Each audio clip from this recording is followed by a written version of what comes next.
Look up at the night sky. What do you see? You see stars, planets, and perhaps the faint glow of a distant galaxy. It all seems so vast, so untouchable, so far beyond our control. We are tiny beings on a small blue dot, orbiting an average star in an ordinary galaxy. But what if this wasn't our final state? What if humanity, or another intelligent species, could grow to command not just a planet, but a star, a galaxy, or even the entire universe? This isn't just a question for science fiction. It's a serious thought experiment, a way to measure our own progress and imagine our ultimate potential.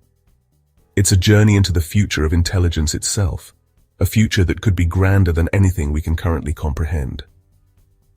To help us think about this incredible journey, we use a special tool. It is called the Kardashev scale.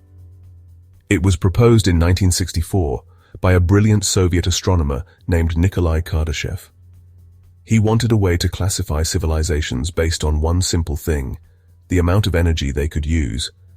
Energy is the currency of the universe. With enough energy, you can do almost anything. The scale originally had 3 main levels. A Type 1 civilization is a planetary one. It can control all the energy available on its home world. A Type 2 civilization is stellar. It has mastered the energy output of its own star. A Type 3 civilization is galactic. It commands the energy of its entire galaxy, harnessing the power of billions of stars. But some thinkers have dared to look even further. They asked, what comes after controlling a galaxy? The answer is a concept so vast, so powerful, that it almost defies imagination. It is the concept of a Type 4 civilization. This is a civilization that has learned to harness the energy of the entire universe. It is the ultimate destination on the Kardashev scale, a state of being that transcends everything we know.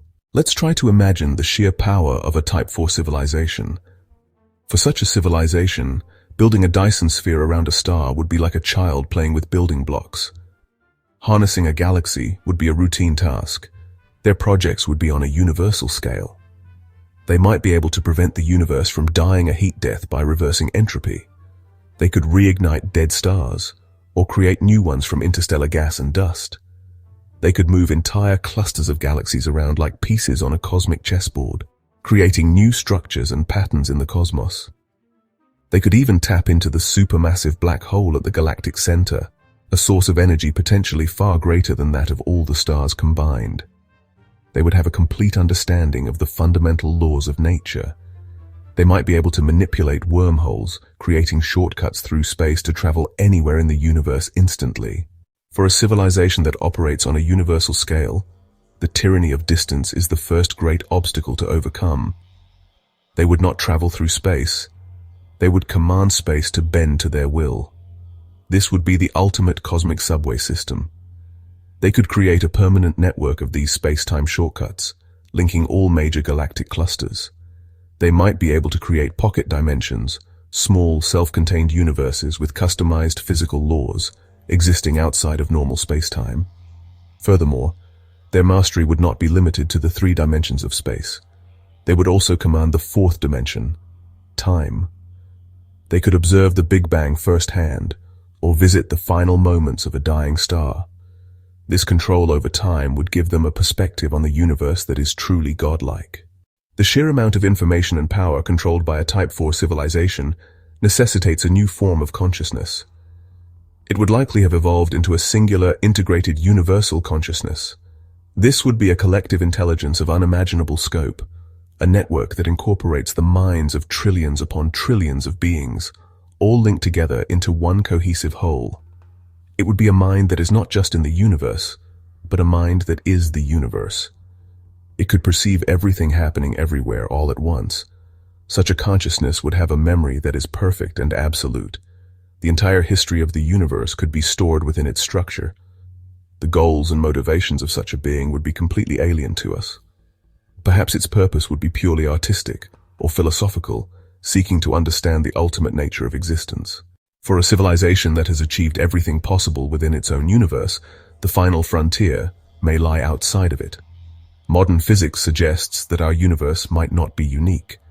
For a Type 4 civilization, detecting and eventually accessing this multiverse would be the next logical step.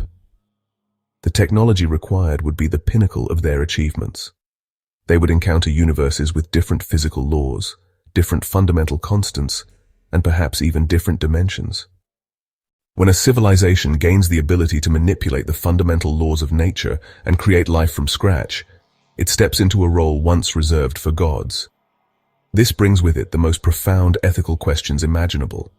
What are the moral responsibilities of a creator?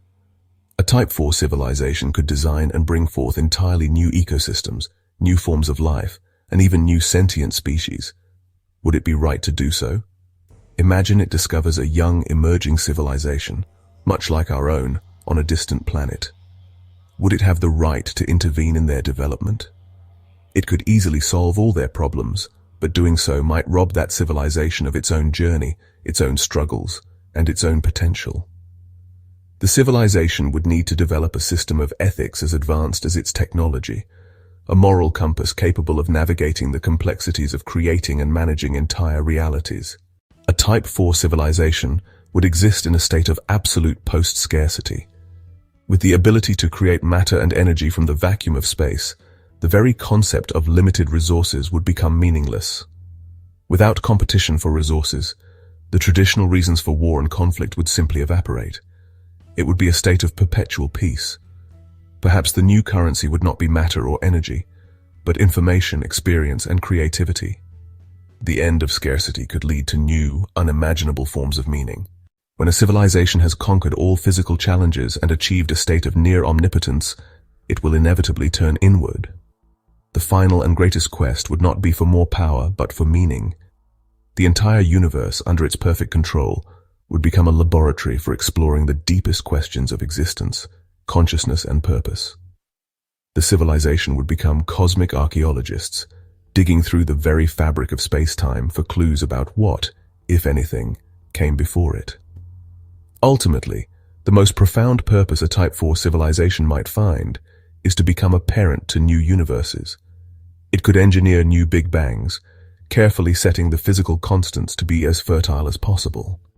It would become a link in an eternal chain of creation, ensuring that the great story of consciousness continues forever. Achieving ultimate power comes with its own unique dangers. One of the greatest challenges might be a deep, pervasive sense of cosmic loneliness. This isolation could breed a dangerous form of arrogance.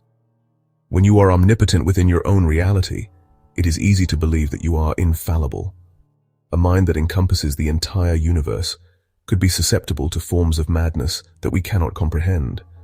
A single, flawed idea could spread like a virus through the universal consciousness. Perhaps the most insidious danger is the threat of internal conflict. Factions could arise within the collective mind, leading to a civil war fought within the consciousness of a god. Such a conflict would be devastating. It would be a war where the battleground is the very fabric of reality, torn apart by the internal contradictions of its own ruling intelligence. We have journeyed across the cosmos, from our humble beginnings to the ultimate pinnacle of cosmic power. Looking at the vast gulf between our current state and a Type 4 entity can feel overwhelming. We are a Type 0.7 civilization, still struggling with the first and most basic step, living sustainably on our own planet. Yet this is precisely why the Kardashev scale is such a powerful idea. It is not a prediction of our future, but a map of possibilities. It shows us the mountain we could choose to climb. The journey through the Kardashev ranks is a story of increasing unity and cooperation. To become Type 1, we must unify as a planet. The ultimate power in the universe is not just the control of energy, but the ability for individual minds to come together to achieve a common purpose. So where do we stand in this grand cosmic story? We are at the very beginning. We are a species in its infancy, just waking up to the vastness of the universe and our own potential within it. The atoms in our bodies were forged in the hearts of ancient stars, and perhaps our consciousness is destined to return to them, to guide their light and shape their futures. The night sky is more than just a beautiful view. It is a sea of possibilities. Every star you see could one day be the heart of a new civilization, and the entire cosmic web could one day awaken into a single universal mind. When we look up, we are not just looking at the past, we are looking at a potential future. The curiosity that drives us to understand the atom and to reach for the moon is the same curiosity that could one day lead us to harness the power of galaxies. So, what if we controlled the universe? For now, it remains a question, a dream, a guiding star for our aspirations. Whether or not humanity ever reaches the status of a Type 4 civilization, the act of striving for such a future will ennoble us. It will push us to solve our problems, to reach for new heights, and to write our own epic story among the stars. The universe is waiting.